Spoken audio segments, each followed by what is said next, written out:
Now I want to make something very clear here. Let me come close to the camera, okay?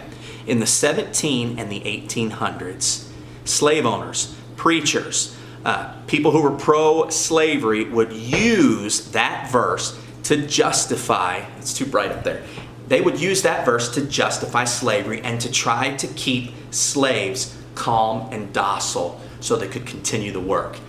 Completely immoral. You cannot do it. Another example.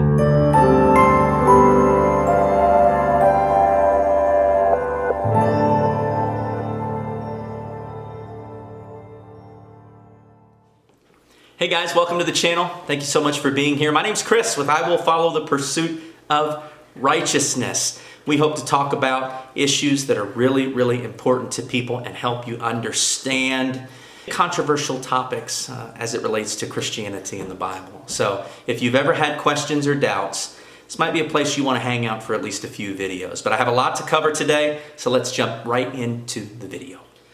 Okay, so I'm on the internet the other day, just looking for inspiration, and I stumbled upon a quote by a man named Stephen. I'd like to read you that quote, and then I'll tell you what direction we're headed with this one. This is a pretty wild conversation today. Stephen says, "I'm an atheist, so I don't have faith in God or any other supernatural beings. I'm pretty darn sure," he didn't say darn, "that none of them exist. I also find that the Judeo-Christian Bibles are, for the most part, not suitable for teaching or for a basis of some absolute morality. Stuff about how to keep and beat slaves, reasons for killing your kids, and how one way to deal with rejection is to just kill everybody." I want to talk about his accusation, his concern that the Bible cannot be used to teach morality because it teaches how to keep and to beat slaves. Because it's actually a pretty interesting discussion, especially considering a lot of the issues we're having right now in America with race. I think it's an important discussion. We shouldn't shy away from the important things as long as we're approaching each other in love and being genuine, which I am doing that here today. I want to address this topic. The Bible does talk about slavery, and honestly, under the Mosaic law, which is the Old Testament, slavery is not outlawed. It's just a different type of slavery. So let's get into it, and hopefully you have a better understanding of it when we're finished. Leviticus chapter 25, verses 44 through 46 are very prominent verses that are used in this argument. And they say, "As for your male and female slaves whom you may have, you may buy male and female slaves from among the nations who are around you. You may also buy from among the strangers who sojourn with you and their clans that are with you, who have been born in your land, and they may be your property. You may bequeath them to your sons after you to inherit as a possession forever. You may make slaves of them, but over your brothers, the people of Israel, you shall not rule, one over another ruthlessly." I want to give you some context though, okay? Please understand this was more than 2,000 years ago. These are very different times. 97% of the world are slaves. The entire world's economy is built upon slavery, upon servanthood. Also, I want you to know the Bible, Christianity, Christians should not, the ones that I know, at least scholars, they don't shy away from the idea that slavery is permitted under Mosaic law. The issues where you'll have people say, well, the different translations of the Bible use different words. Honestly, none of them use slavery, none of them use servant, none of them use bond servant, none of them use indentured servant, because when Moses wrote it, he wrote the word ebed, E-B-E-D, and that word doesn't translate very well to English. That's why you see so many different words used. It's not because we're hiding from the subject of slavery, and I hope you appreciate the fact that in June of 2020, I would do something as crazy as to put this video out there when everyone is arguing race and hate. We need a little bit of love, and my hope here is to inject a little bit of reason into this so we can maybe get some real things done and worry about things that actually matter and not things that satisfy us in the temporary. Understand something too. God selected the children of Israel who were in bondage in Egypt. They were slaves in Egypt. He selected them. He led them out. He parted the Red Sea. He put Moses in charge of them, which is a theocracy, which we're not even familiar with in our time. So you have to understand something. This is a totally different time. These are different types of people.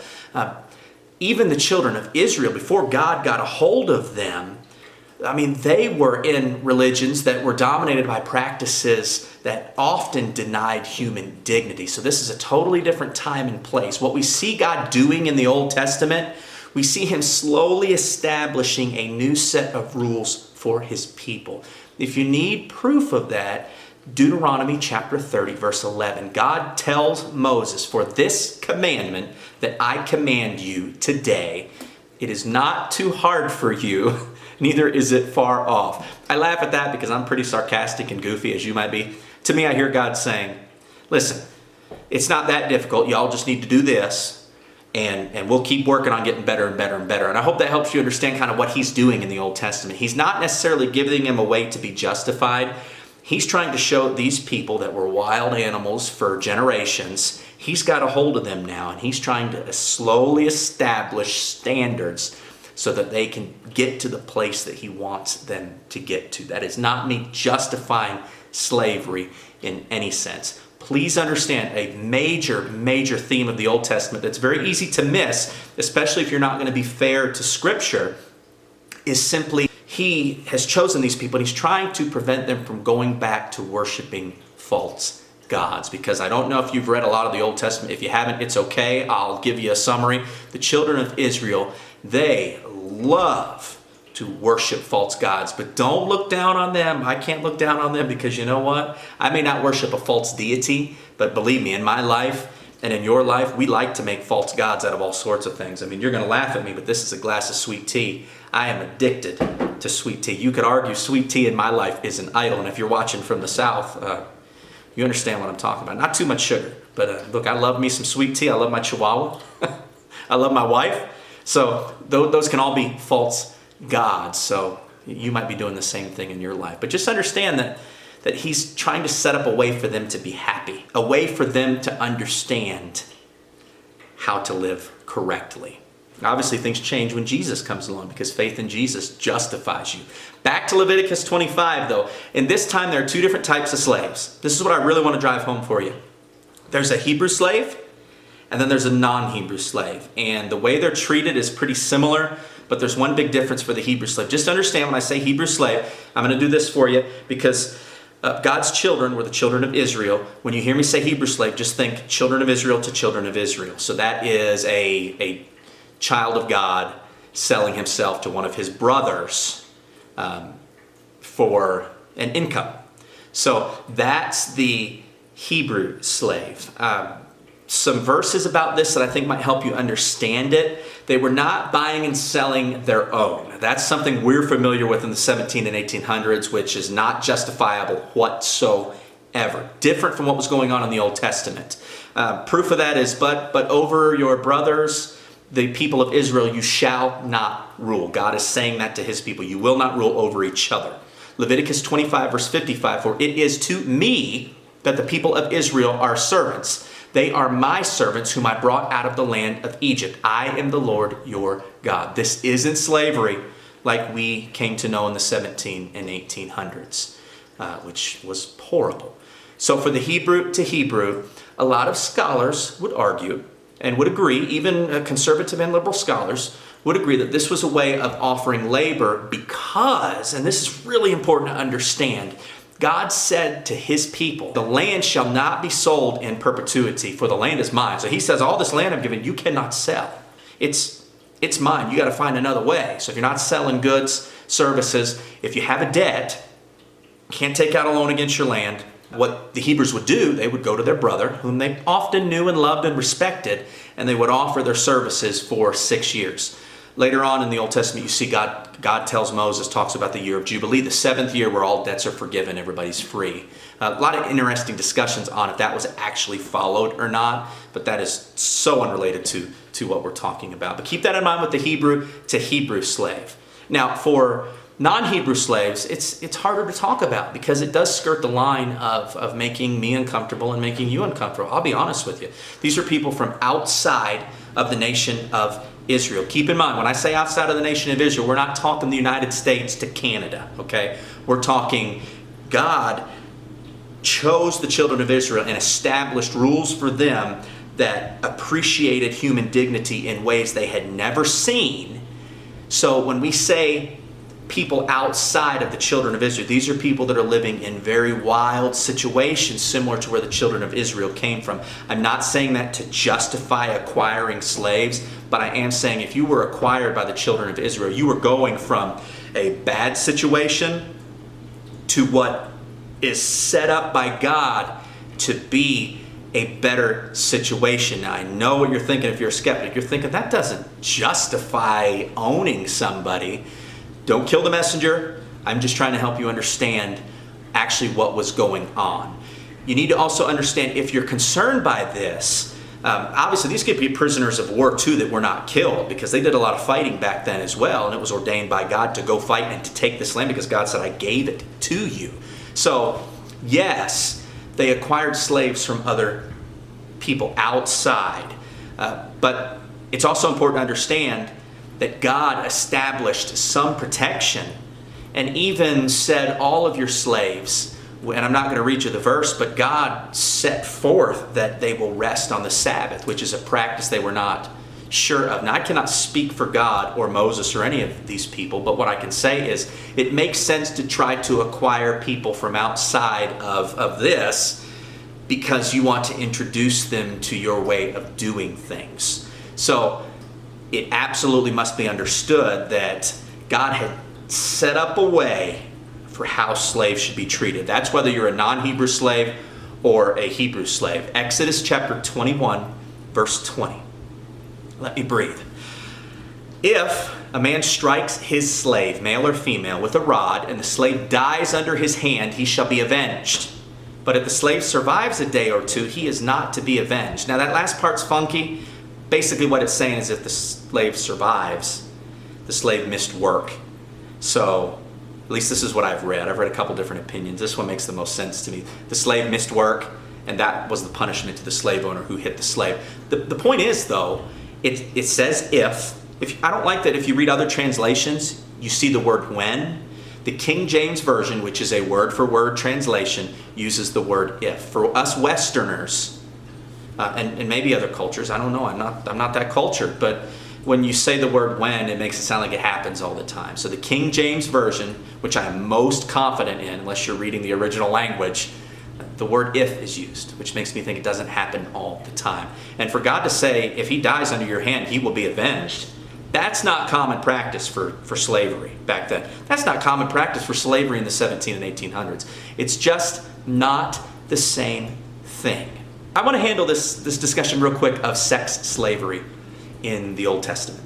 Exodus 21, 7 through 11. When a man sells his daughter as a slave, she shall not go out as the male slaves do.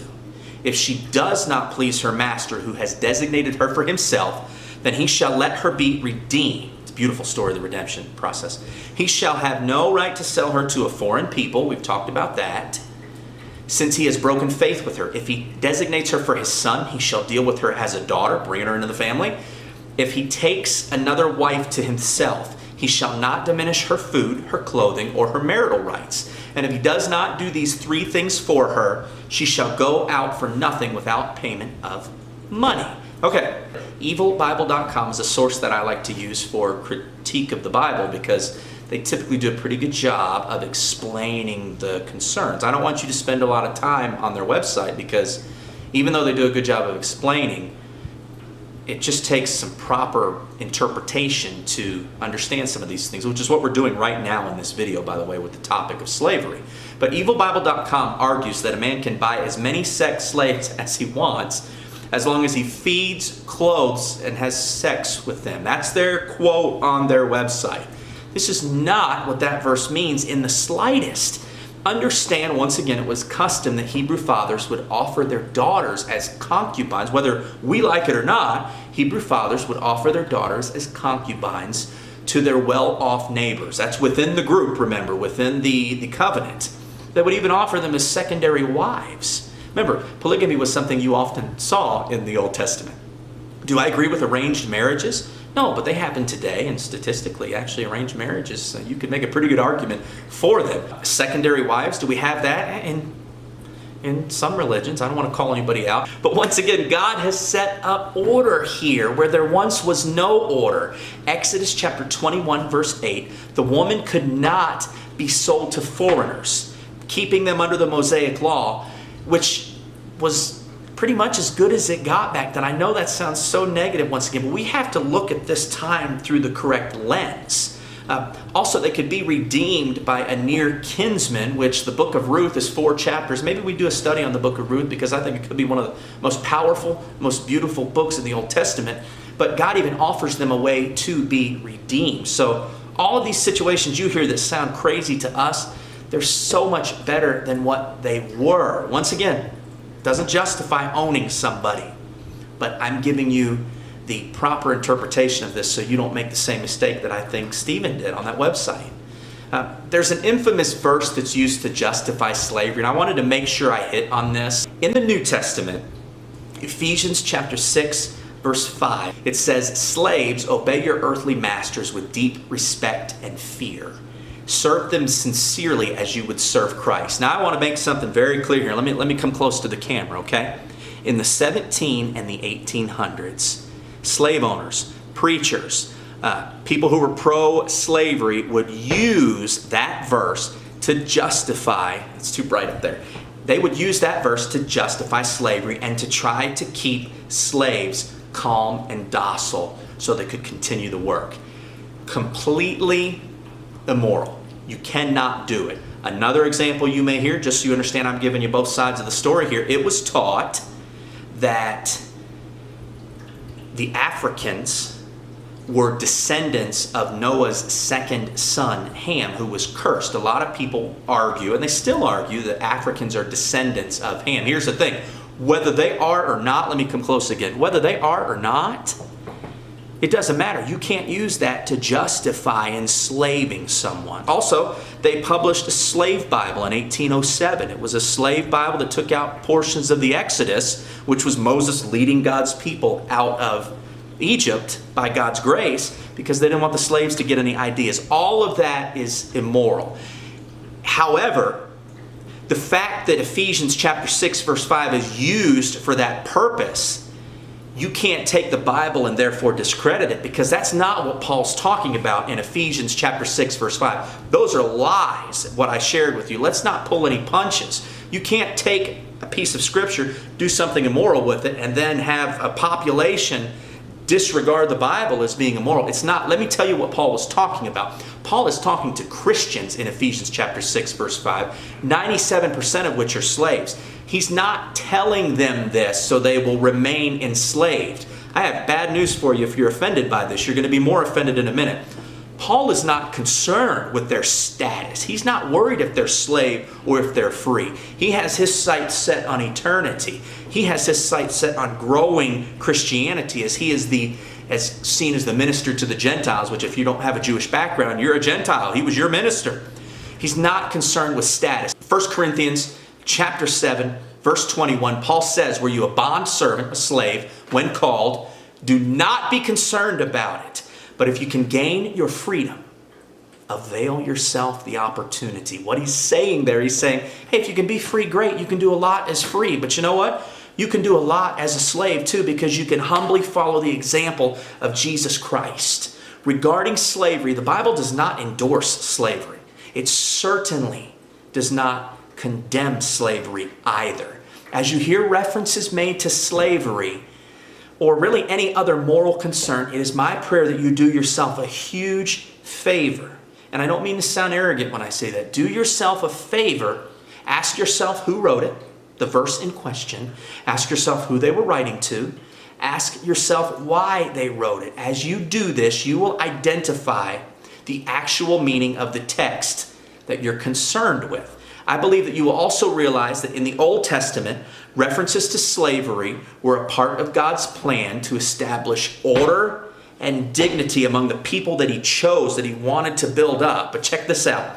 In the New Testament, slavery was a way to follow the selfless example left by Jesus Christ. As remember, it's Jesus who really laid out the way to act. It was Jesus who endured unfair and unjust punishment by the very people that he came to save. Remember, Jesus stood on trial as the people chose a criminal to be released when Christ had done nothing wrong other than say, he had done nothing more than say that, hey, I'm God. I'm the only way. And He was tortured and killed for it. What Paul is saying, what Peter is saying in the New Testament is, when you have a chance to follow the example of Christ and be humble, if you're a slave, if you're free, if you're rich, if you're poor, what a great opportunity to shout God's glory and shout His love from the rooftops by living sacrificially and living selflessly. Thank you so much for watching. I went as quick as I could. Make sure you like and subscribe. Jump over to our Facebook page. Keep in touch. I'm going to try to publish videos on Tuesdays and Thursdays. Remember, throw your prayer request in the comments down there. If I offended you, if I upset you, please reach out to me directly. It is not my intention to draw any lines in the sand other than the fact that Jesus is the only way to the Father. Color is completely meaningless. God bless you. Have a good one.